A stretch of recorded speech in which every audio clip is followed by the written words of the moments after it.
So growing peppers and tomatoes are among the favourites among vegetable growers.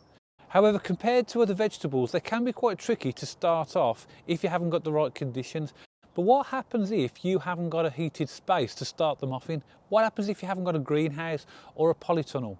Well, the good news is you can grow peppers and tomatoes without a heated greenhouse or a polytunnel and still produce good, productive, healthy plants that provide you with a regular supply all through the summer and into early autumn. In this video, I'll be sowing chili peppers, but I'll also be showing you some tomatoes that I sowed a few weeks earlier that are sown and grown in exactly the same way. Now today I'm going to sow two varieties of hot chili peppers. The first one is a variety called hot jalapeno and the other one is a variety called hot DKN. So you need your pepper seeds ready, whichever variety you decide to choose for yourselves, and there's plenty of varieties out there. Last year I grew a variety called Gusto F1, a fantastic variety, had a really good crop of them, but I thought I'd try something different this year. So if you've never tried Gusto F1, maybe give them a go for yourselves. Now when I'm sowing peppers and tomatoes, I always use these quarter trays. They're quite small, and particularly with peppers, you tend to get between 25 and 60 seeds depending upon the variety in a packet, so you don't want a large tray. And also as well, if they all germinate, depending upon how much space you've got available, you might not need an awful lot of plants. I'm probably going to need about half a dozen plants in total because I'm growing in a much smaller area this year. So I'll see how many germinate and then transplant the ones that I actually need. I've also got a compost tray just to keep my area tidy, so when I start sowing I'll put the compost in here and you'll see that in a minute. I've also got a watering bottle. So now we're all set up and ready, so let's sow some seeds. So the first seeds I'm going to sow are these hot jalapeno seeds. Now with peppers I tend to try different varieties every year and I've never grown these before, so I'll be interested to see how I get on. In the packet there's 25 seeds. I may not sow all of them today, so I might have a few spares just in case there's a problem with these. However, we'll see how we go. One of the first things to consider is the compost or the potting mix. Now with peppers there are different varieties of compost you can use. You can get specialised mixes of really fine compost which are specialists for growing seeds, but I tend to go for a really good multi-purpose compost. This is something called clover compost and I've been using it for years, and in my opinion it's one of the best composts you can get. The only issue with this, it contains Irish moss peat, and as you know from 2024 in the UK, peat-based composts are going to be banned, so I am going to have to look for an alternative, but it's still available now and I'm happy to use it. So I'll get my tray, my quarter tray, and then fill it to the top so it's loose, and then just compact it down again, just gently with my hand. I'm not pushing it down too far, I'm just firming it. Now a good tip for you, which I do, which I don't see an awful lot of people doing, rather than water the seeds after they've been planted, I'll get my watering bottle and I'll soak the compost before I've put the seeds in and just let that drain down a little bit. And that means when the seeds are actually placed into this compost, there's already quite a lot of moisture in there, which is really good and really important for them. The water bottle I use is an old milk bottle that I've drilled some very fine holes in the top, and it's perfect for sowing seeds. Most of you will know that if you use a watering can to water seeds, sometimes it can flood the trays and that doesn't do the seeds any good. So now we have our seed compost watered and ready. Then what we'll do, get our seeds. I always pour the seeds into my hand first, and as you can see the seed size is big enough to pick up with your fingers. And then what I'll do is I'll take a couple of seeds and gently put them onto the compost tray. In this tray I'll put 8 or 9, and I'll see how they go and how they germinate over the next couple of weeks. Now the seeds that I haven't used I'll put back into the packet and just fold it and seal it, and then I'll see how these germinate, and I've got a few spares if I need them. So now we have the seeds in the seed tray. As you can see, they're nicely spaced, because remember, once these germinate they are going to be thinned out. And what I'll do now is with just the end of my fingers just get a bit of compost and just sprinkle it over. We don't want a big covering of compost on this. It literally is just to cover them.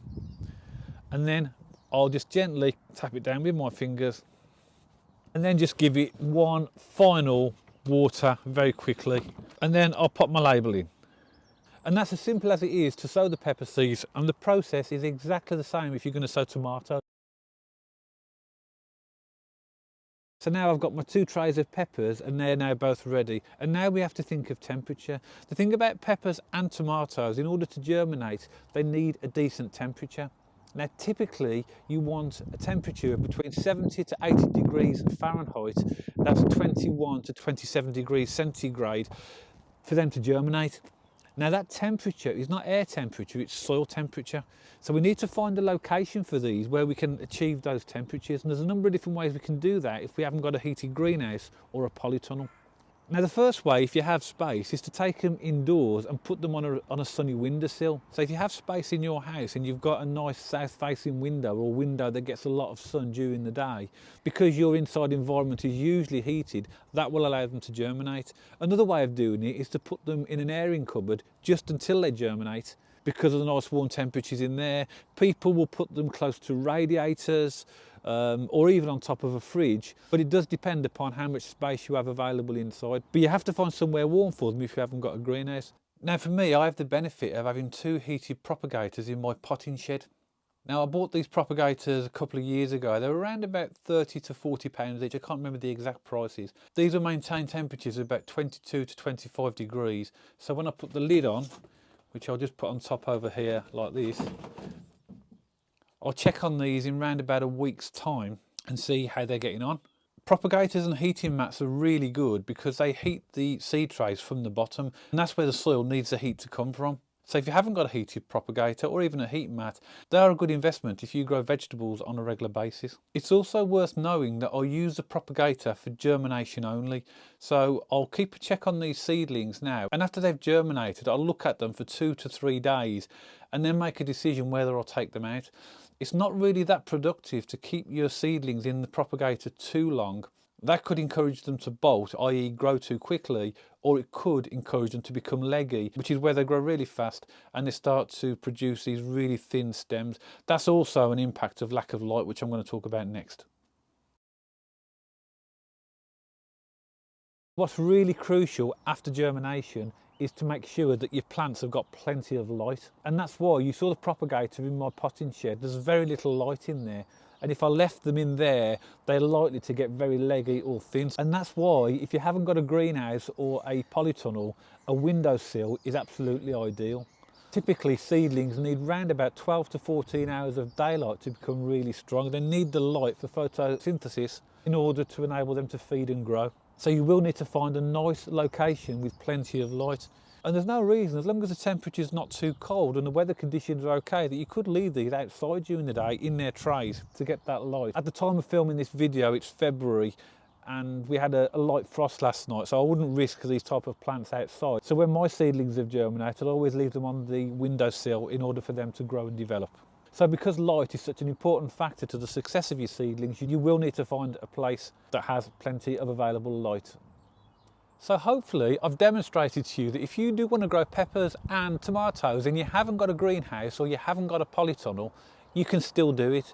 As long as you follow the instructions in the video in relation to sowing the seeds, to making sure that they have sufficient heat to germinate, either by using a propagator, a heating mat, or maybe inside your home where you put them by a radiator or on a fridge or on a windowsill, that will be absolutely fine. And of course, when they're germinated, crucially, make sure they have plenty of light. That's one of the main reasons that a lot of seedlings fail, is because they just haven't got enough light.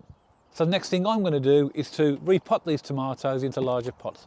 I do hope you've enjoyed the video, and I hope you've got some good tips from it, and I really hope it encourages you to start growing peppers and tomatoes, even if you haven't got a greenhouse or a polytunnel. If you did like the video, don't forget to give it a thumbs up, and if you do want to subscribe to the channel for future videos on how to sow and grow fruit and veg and 1 or 2 recipe ideas, don't forget to press the subscribe button.